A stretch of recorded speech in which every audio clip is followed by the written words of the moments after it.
아멘. 세상은 끊임없이 변하고 있습니다. 한 세대는 가고 다음 세대는 옵니다. 한 지도자가 가고 다음 지도자가 그 바톤을 이어받을 때는 혼란이 올 수가 있습니다. 특히 전임자가 위대한 리더였을 때에 후임자의 받는 부담은 대단히 큰 것입니다. 우리나라의 경우에 과거에 보면 이승만 정권이 무너지고 이제 민주당 정권이 있었을 때에 참 혼란기를 겪었습니다. 박정희 유신 체제가 무너지고 다음 정권이 있을 때까지 상당한 혼란기를 우리가 경험했었습니다. 오늘 읽어주신 본문의 이 여호수아, 아마 이 여호수아의 경우는 그 유래를 찾아보기 어려우만치 불리한 여건 속에서 지도자의 자리를 잇게 된 사람입니다. 최고의 지도자, 유사 이래로 가장 위대한 지도자였던 이 모세가 죽은 후에 이스라엘 백성들을 이끌고 그것도 안정된 것이 아니라 요단을 건너서 가나안을 점령해야 하는 이 엄청난 대업을 성경 역사를 보면 여호수아가 성공적으로 이룬 것을 볼 수가 있습니다. 이 어떻게 해서 이렇게 성공한 지도자로 설 수 있을까? 위대한 지도자를 잇게 된 다음 후임자가 어떻게 이렇게 엄청난 일을 할 수가 있을 것인가? 오늘 우리 여호수아라는 인물을 잠시 살펴보므로 하나님께서 우리에게 주시는 말씀을 받기를 원합니다. 이 구약의 인물인 여호수아에 관해서 우리가 얼핏 생각하는 것은 여리고 전투에서 성공한 지휘관입니다. 이스라엘 백성들이 여리고 성을 몇 바퀴 돌고 난 다음에 꽝을 치니까 막 성이 무너져 내렸습니다. 믿기 어려운 그런 일들이 기록이 되어 있습니다. 여호수아에 대해서 좀 더 중요한 사실들이 몇 가지 더 있습니다. 그는 모세의 시종이었습니다. 모세를 따라서 동행하며 시내산에 올라가기까지 했습니다.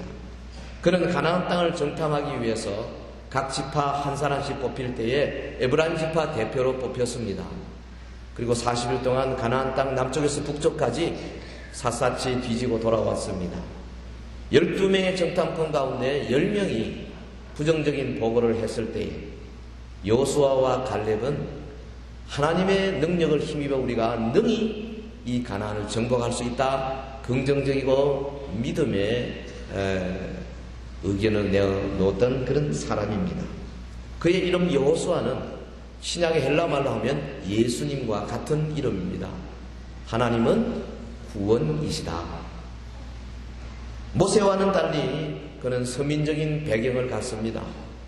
모세는 그 신앙 역정에 굴곡이 많았지만은 여호수아는 별 큰 굴곡 없이 그리고 탁월한 스승 밑에서 영적 훈련을 40년씩이나 받았던 사람입니다. 이제 훈련과 준비의 시간은 끝나고 하나님의 사람 여호수아에게 본격적인 도전의 때가 왔습니다. 본문 1절 2절 제가 읽습니다. 여호와의 종 모세가 죽은 후에 여호와께서 모세의 시종 눈의 아들 여호수아에게 일러 가라사대 내 종 모세가 죽었으니 이제 너는 이 모든 백성으로 더불어 일어나 이 요단을 건너 내가 그들 곧 이스라엘 자손에게 주는 땅으로 가라.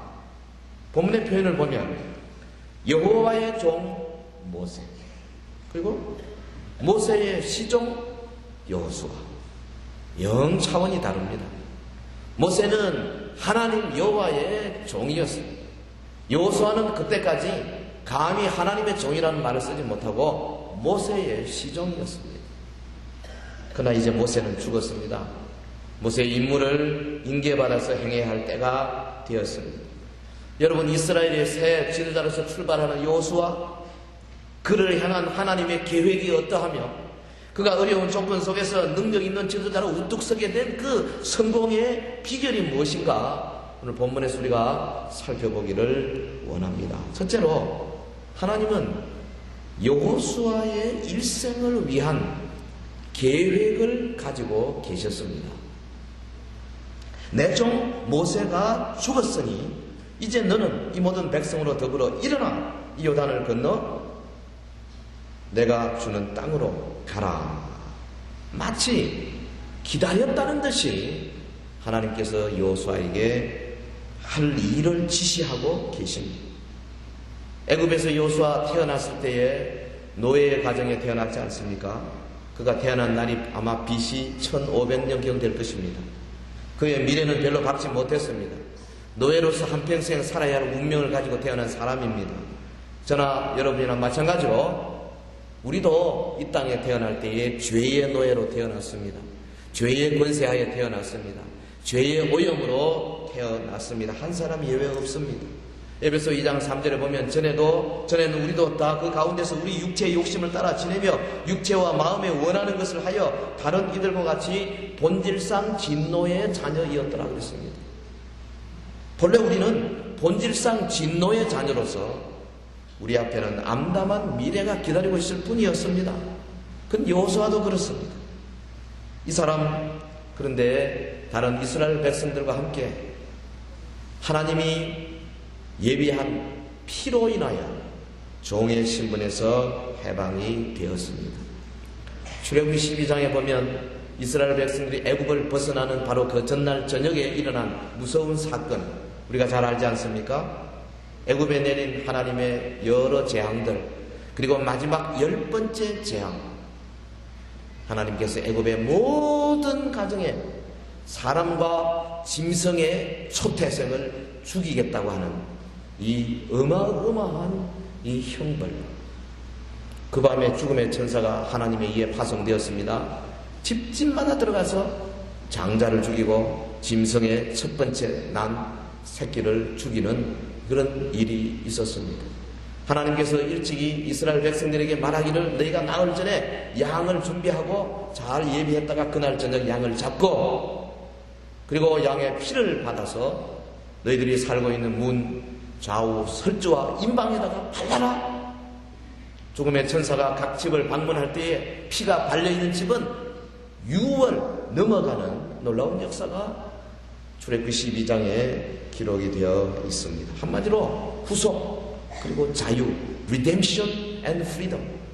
예수 그리스도의 십자가 보혈이 오늘 우리의 영혼에 발려져 있는 모든 사람들은 하나님의 죽음의 심판을 면할 수 있다는 이 위대한 구속과 그리고 죄의 권세, 죄의 형벌로부터 자유함을 받는 위대한 역사.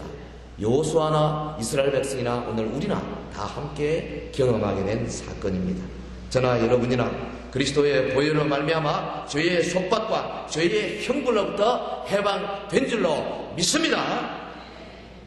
이제 여호수아의 미래에 하나님의 계획이 나타났습니다. 본문에 내 종 모세가 죽었으니 사실은 오늘 설교 제목을 이걸 하려고 그랬었습니다만 이 본문에서 하나님의 첫 말씀에 모세의 죽음을 언급하고 계십니다. 내 종 모세가 죽었으니 그거 말 안 해도 죽은 줄 다 압니다. 근데 왜 이걸 언급합니까? 옛시대와의 분리와 더불어 새 시대의 새로운 시작을 알리기 위한 것입니다. 실제로 모세의 죽음은 가나안에 들어갈 수 없었던 불순종의 세대의 종결을 의미합니다. 모세가 죽은 후에 이스라엘을 영도할 새 지도자 여호수아. 사실 여호수아는 애굽을 벗어나서 이스라엘 백성들과 함께 광야 생활을 하면서 첫 번째 아말렉과 전쟁을 할 때 그 나이가 벌써 54살이었어요. 그리고 정탐꾼으로 뽑혀 나갔을 때가 55살.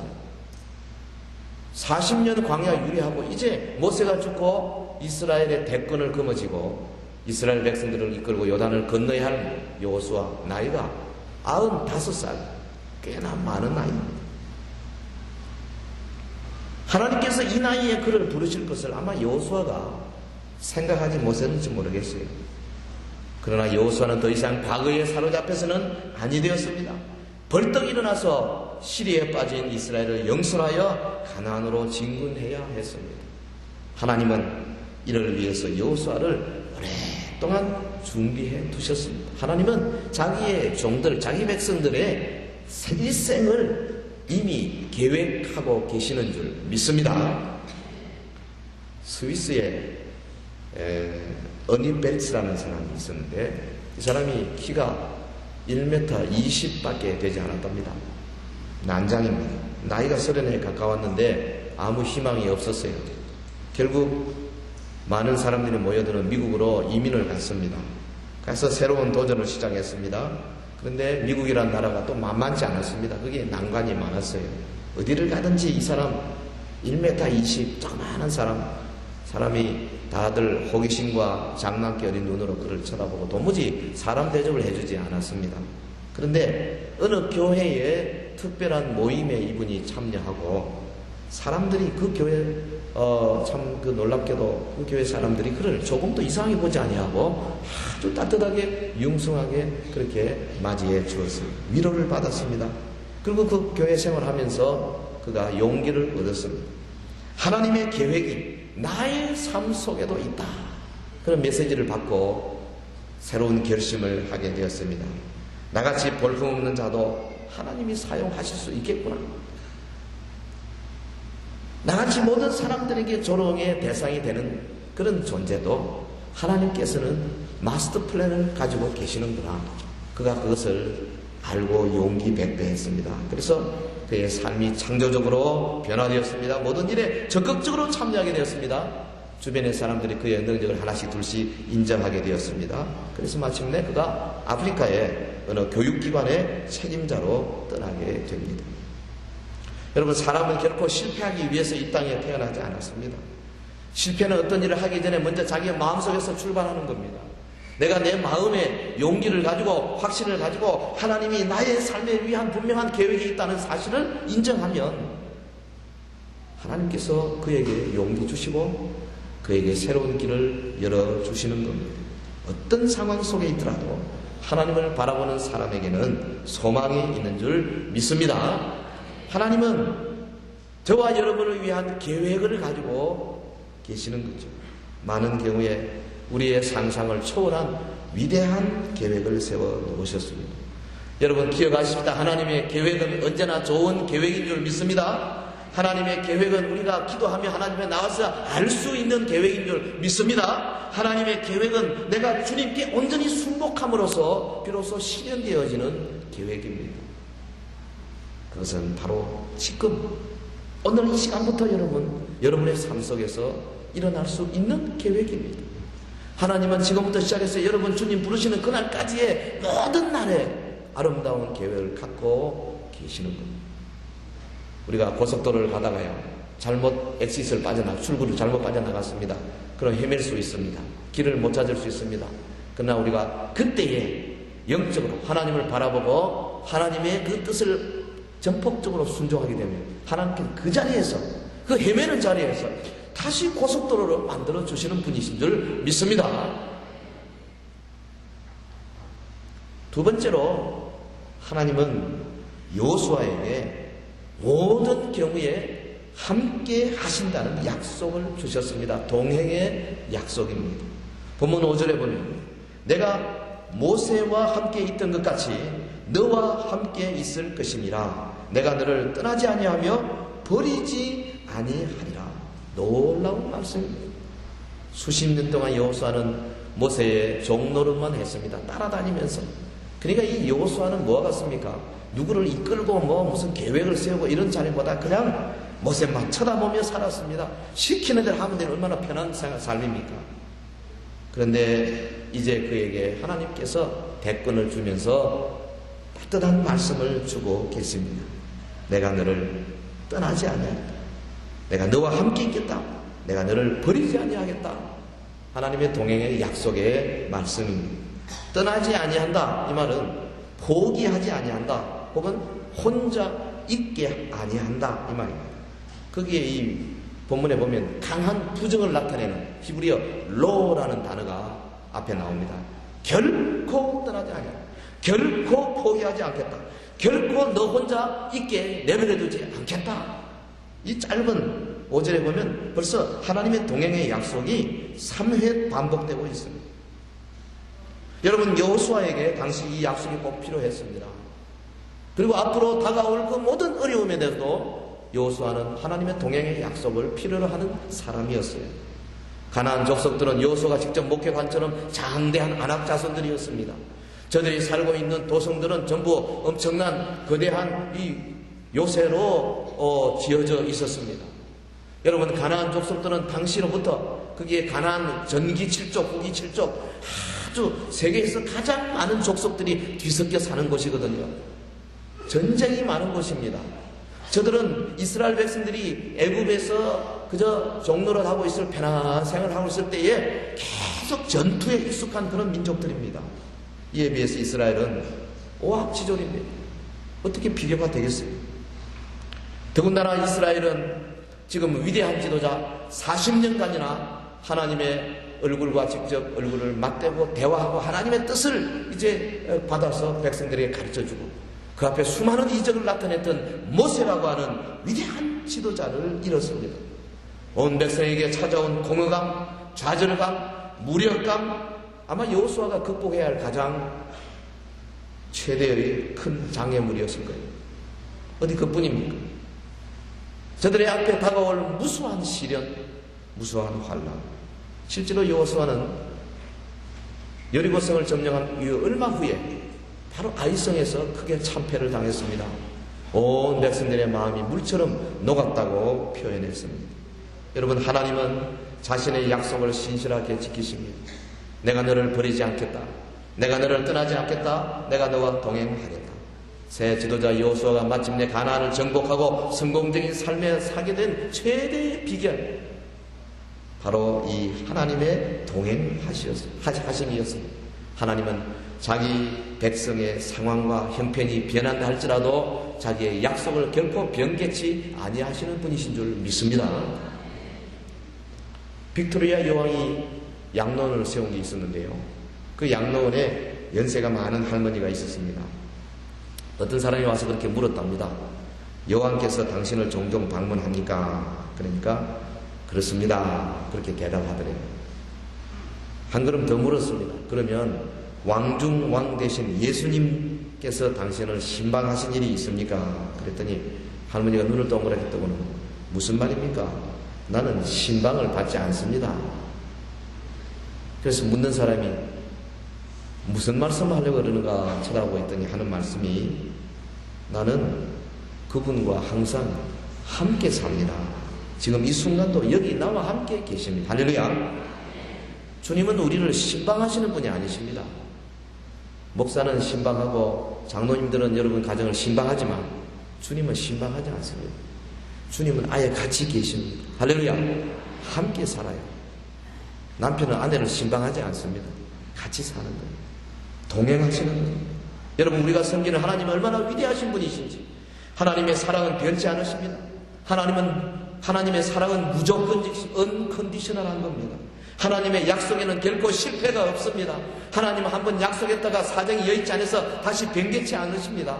하나님은 한번 약속하시고 한번 우리에게 언약한 것은 반드시 지키시는 분이신 줄 믿습니다. 하나님은 결코 우리를 버리지 않습니다. 하나님은 우리를 떠나지 아니하신 분이라고 스스로 약속하시고 그것을 수천 년 동안 지켜오시는 분이십니다.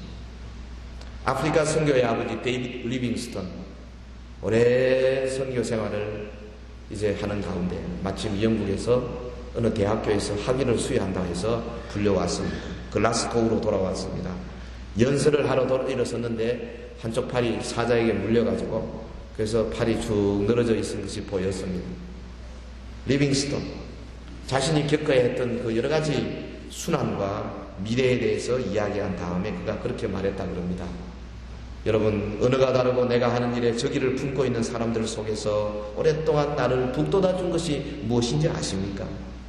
그 어려운 상황 속에서도 내가 용기를 잃지 않고 끝까지 주님의 사역을 감당하고 있는 이유가 무엇인지 아십니까? 그것은 보라, 내가 항상 너희와 함께 하리라고 하신 그리스도의 약속이었습니다.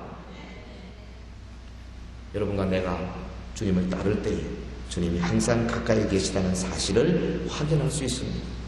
오늘 우리의 힘, 그것은 모세에게나 여호수아에게나 그동안 하나님을 섬겼던 모든 사람들에게 있어서 하나님이 우리와 함께 계시는 것이었습니다.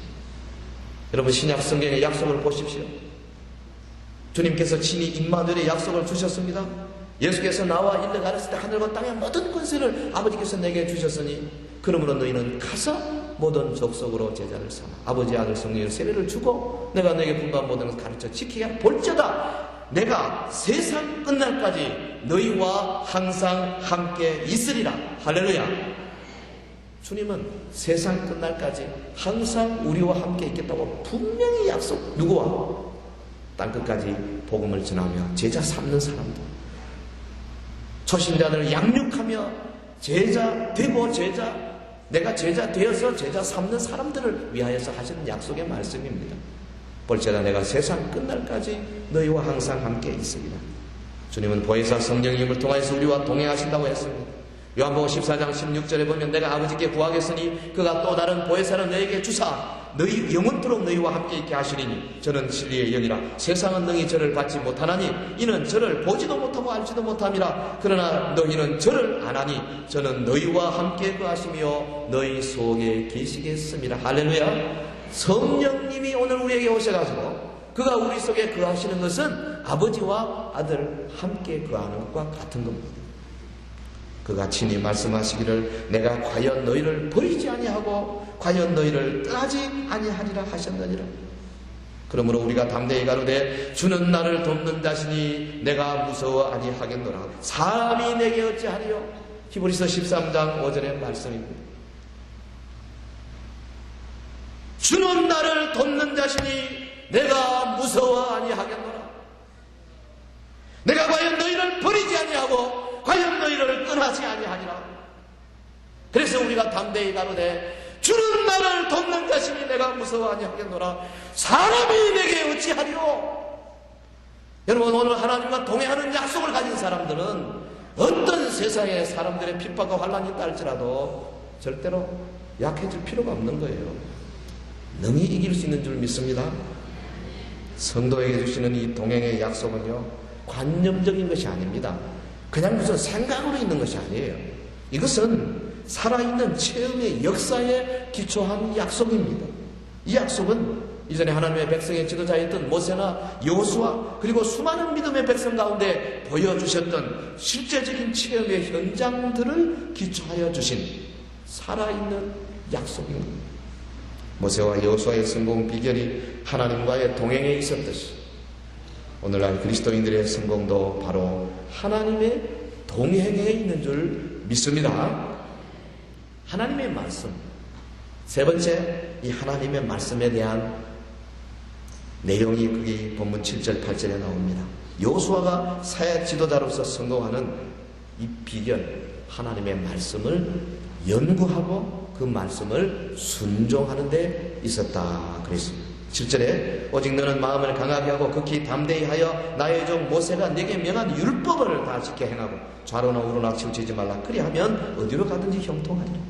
8절에 이 율법책은 내 입에서 떠나지 말자. 주야로 그것을 묵상하여 그 가운데 기록한 대로 다 지켜 행하라. 그리하면 내 길이 평탄하게 될 것이라. 내가 형통하리라. 세상에 참 많은 책들이 있어요. 하루에도 수십 건의 책이 쏟아져 나옵니다. 우리 크리스찬 서적들도 일주일에 보통 몇백 건씩 나오잖아요. 여러분, 아무리 책을 많이 읽는 사람도 자기가 읽으면 얼마나 많이 읽겠어요? 하루에 한 권 읽어도요, 일주일에 7번밖에 못 읽습니다. 100분의 1도 못 읽습니다. 우리가 읽어야 할 책 가운데.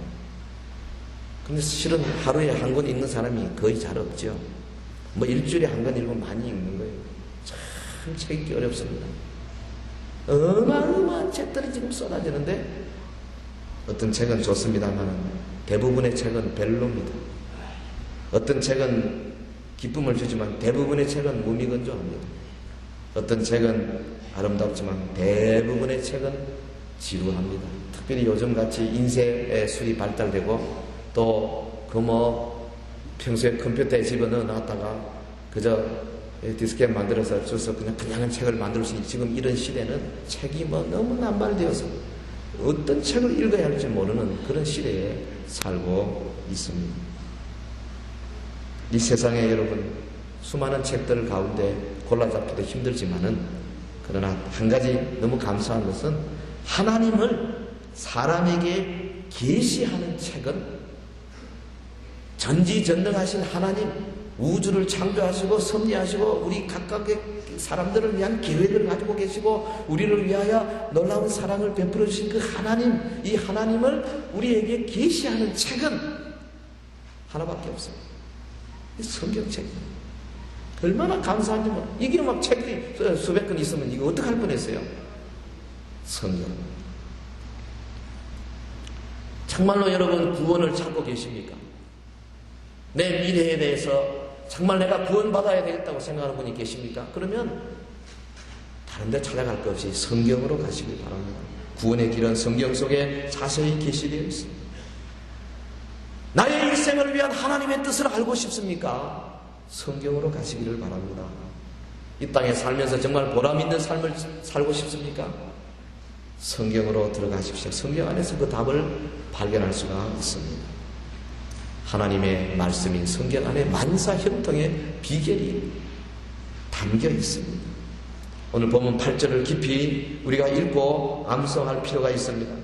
이 율법책을 내 입에서 떠나지 말게 하며 주야로 그것을 묵상하여 그 가운데 기록한 대로 다 지켜 행하라. 그리하면 내 길이 평탄하게 될 것이라. 네가 형통하리라. 사실 여호수아만큼 어려운 대임을 맡은 사람이 없습니다.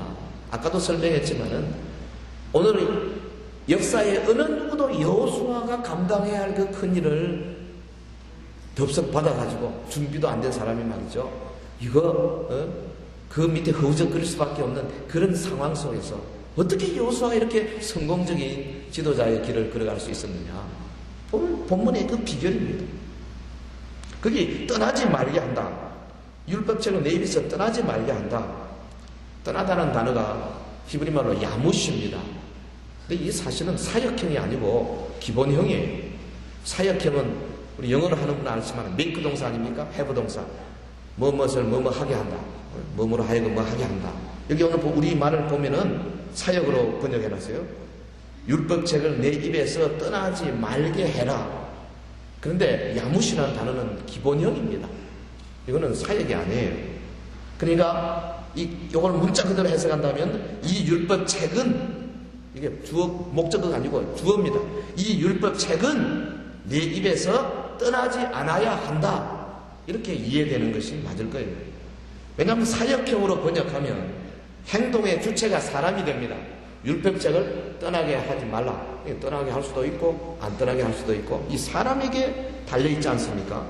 그러나 이 원어 성경이 굳이 기본형을 사용한 이유가 무엇일까? 곰곰이 생각해 보면요, 하나님의 말씀은 사람이 가깝게 할 수도 있고 멀리 할 수 있는 선택의 문제가 아니라는 겁니다. 사람이 선택할 문제가 아니요, 사람에게서는 절대로 떠나져서는 안 된다는 사실을 아주 완곡하게 표현하는 말입니다. 이 율법책은 내 입에서 떠나지 않아야 한다. 그 말. 하나님의 말씀은 입에서 떠나지 않아야 합니다. 야무시.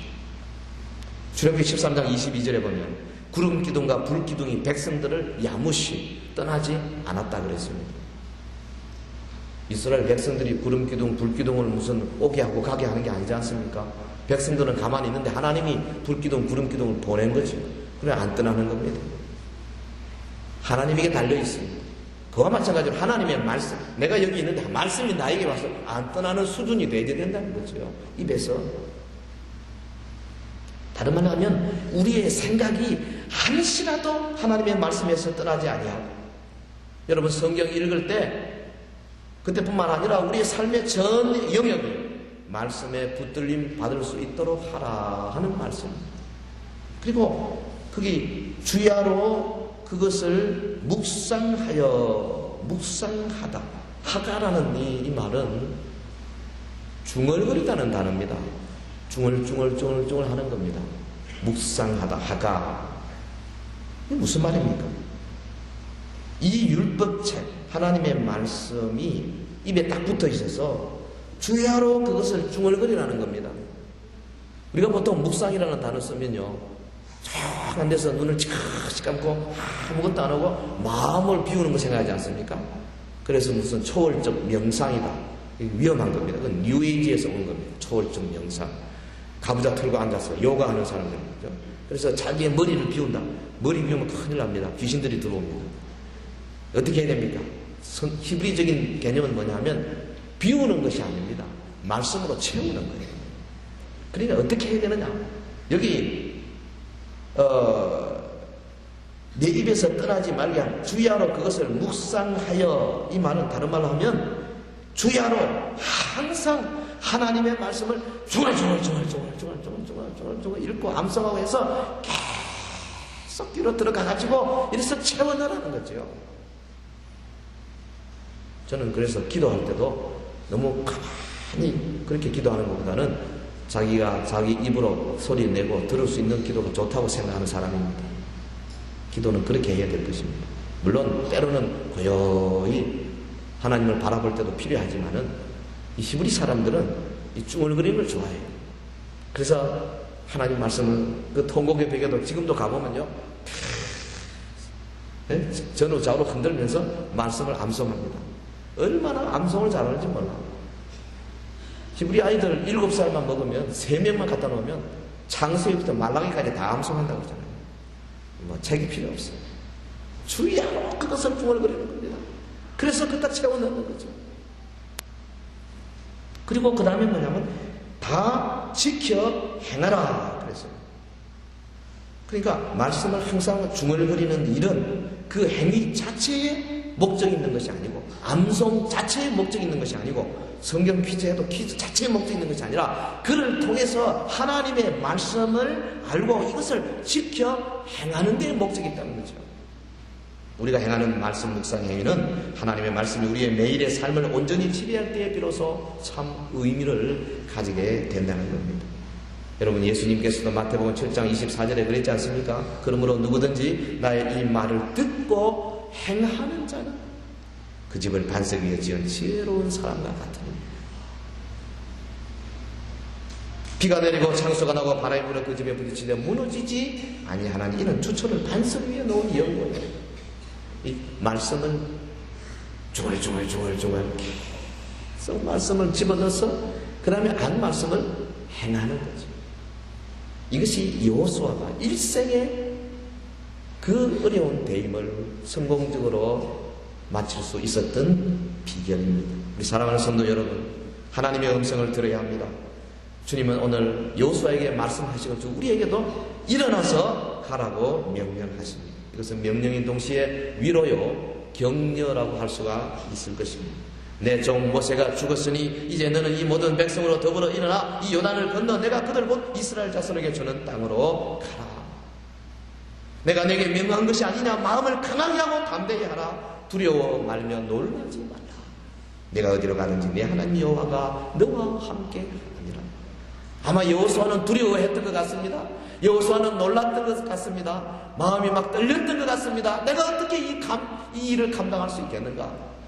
나의 스승 모세가 40년 동안 해왔던 일을 내가 어떻게 할 수 있겠는가? 내가 나이가 벌써 95살인데 어떻게 할 수 있겠는가? 아마 두려워했는지 모르겠습니다. 주님 말씀하시기를 내가 네게 명한 것이 아니야. 너는 마음을 강하게 하고 담대히 하라. 두려워 말며 놀라지 말라. 네가 어디로 가든지. 여호수아가 놀라지 않을 수 있었던 그 비결은 그가 어디로 가든지 하나님 여호와 함께 하였기 때문에 그렇게 된 줄 믿습니다. 말씀을 요약하면 첫째로 하나님은 우리의 삶을 위한 특별한 계획을 가지고 계신다. 두 번째, 우리 주님의 약속, 주님의 은혜, 우리의 필요를 채울 텐데 넉넉하다. 절대 모자라지 않다. 그러므로 주님의 말씀, 우리의 양식, 우리 성공의 원동력이 되도록 그 말씀을 연구하고 말씀을 계속 중얼중얼 말씀을 받아 먹고 그리고 말씀대로 지켜 행하는 자가 되어야 한다. 하나님과 우리 동행하십시오. 하나님은 결코 우리를 떠나버리지 아니하십니다. 여러분이 하나님을 찾을 때 반드시 주님은 함께 하시고, 우리가 때로는 피곤해서 쓰러졌을 때도 하나님은 우리 옆에서 우리와 함께 그 하시는 분이 되실 줄로 믿습니다. 기도하겠습니다.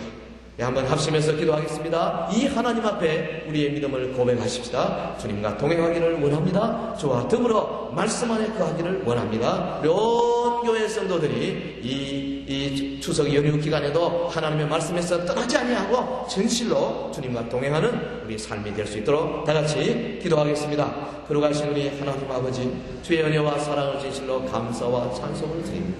오늘 주신 말씀을 통하여 새로운 깨달음을 받습니다. 아버지여, 그렇습니다.